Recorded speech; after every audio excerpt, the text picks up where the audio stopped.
बिस्मिल्लाहिर्रहमानिर्रहीम। क्या आपने कभी शलजम का भरता खाया है, वो भी बिना मेहनत के? इसके लिए हमने 1 किलो शलजम लिए।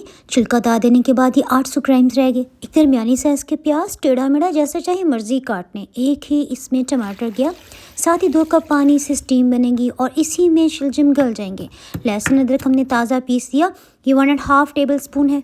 मसालों में सिर्फ हल्दी जाएगी, ये आधी चाय की चम्मच से थोड़ा सा कम है। इसके साथ ही हम इसे कवर कर देते हैं। हीट को मीडियम रखा हुआ है। जब इसमें स्टीम बनने लगी साथ ही हमने वेट रख दिया। वेट की विसल बजने के सिर्फ 4 मिनट के बाद हमने हीट को ऑफ कर दिया। नमक और लाल मिर्च 1-1 चाय की चम्मच, काली मिर्च इसे हमने ताज़ा पीस लिया है आधी चाय की चम्मच। इससे ना शलजम की ठंडी तासीर बेहतर हो जाएगी। शलजम की ठंडी तासीर को मुतदिल बनाने के लिए अगर आप इसमें देसी घी डाल देना फिर तो कमाल का टेस्ट आएगा। हमने यहाँ पे आधा कप देसी घी डाला है।